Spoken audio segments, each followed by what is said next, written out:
সুপ্রিয় দর্শকবৃন্দ, আসসালামু আলাইকুম রহমতুল্লাহি ওয়া বারাকাতুহু। মার্কিন প্রেসিডেন্ট ডোনাল্ড ট্রাম্প অবশেষে শান্তি পুরস্কারে ভূষিত হয়েছেন।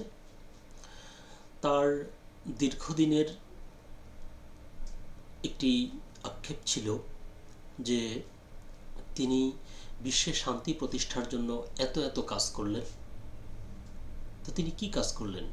তিনি ভারত পাকিস্তানের যুদ্ধ থামিয়েছেন, তিনি ইরান ইসরায়েলের যুদ্ধ থামিয়েছেন, ইসরায়েল ফিলিস্তিনির যুদ্ধ থামিয়েছেন, তারপর ইউক্রেন রাশিয়ার যে যুদ্ধ এখন চলমান রয়েছে এটি থামানোর জন্য তিনি ব্যাপক চেষ্টা করেছেন, যদিও শেষ পর্যন্ত তিনি এখনও সফল হননি।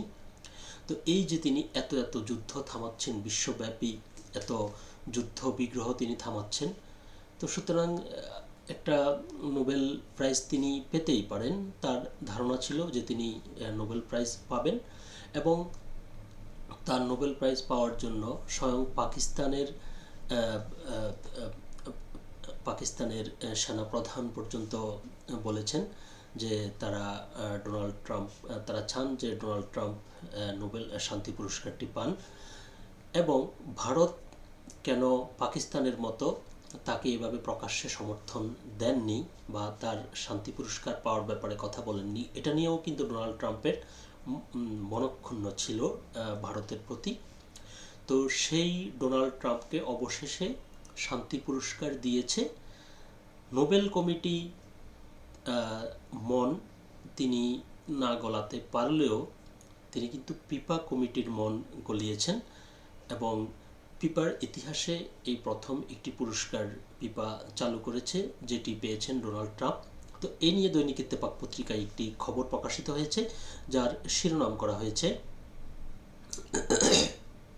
পিপা শান্তি পুরস্কার পেলেন ডোনাল্ড ট্রাম্প। খবরটির বিস্তারিত বলা হয়েছে, বিশ্বব্যাপী যুদ্ধ সংঘাত থামিয়ে শান্তির বার্তা প্রচারের স্বীকৃতি হিসেবে যুক্তরাষ্ট্রের প্রেসিডেন্ট ডোনাল্ড ট্রাম্পকে প্রথমবারের মতো পিপা শান্তি পুরস্কার প্রদান করা হয়েছে।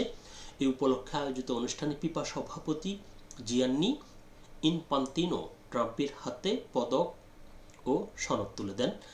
পিপা জানায়, ফুটবল যেমন মানুষকে ঐক্যবদ্ধ করে, ট্রাম্পও আন্তর্জাতিক অঙ্গনে সংঘাত নিরসন ও শান্তি প্রতিষ্ঠায় উল্লেখযোগ্য ভূমিকা রেখেছেন।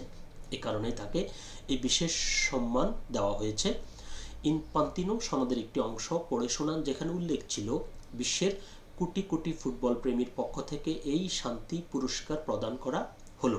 পুরস্কার গ্রহণ করে ট্রাম্প বলেন, বৈশ্বিক শান্তি প্রতিষ্ঠা তার রাজনৈতিক দর্শনের গুরুত্বপূর্ণ অংশ এবং এই স্বীকৃতি তার জন্য ব্যাপক সম্মানের।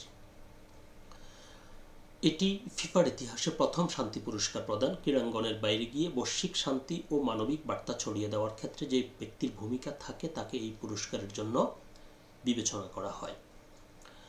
তো যেটি বলতে হয় যে ফিলিস্তিনে প্রায় 70 থেকে 80 হাজার মানুষকে ইসরায়েলের বর্বর বাহিনী হত্যা করেছে। ওই বিষয়ে ট্রাম্প কোনো গুরুত্বপূর্ণ ভূমিকা পালন করতে পারেননি, বরং ট্রাম্প সহ মার্কিন যুক্তরাষ্ট্রের প্রত্যক্ষ মদদে ওই গণহত্যা চালিয়েছিল ইসরায়েল। তার এই পিপা তাকে যে শান্তি পুরস্কার দিয়েছে, এটি বলতে গেলে ফিলিস্তিনের 70 থেকে 80 হাজার নিরীহ শিশু এবং নারী সহ সাধারণ মানুষকে যে হত্যা করলো, তার প্রতি এক ধরনের অবমূল্যায়ন বলে আমি মনে করি। তো সকলে ভালো থাকবেন, সুস্থ থাকবেন। আল্লাহ হাফেজ।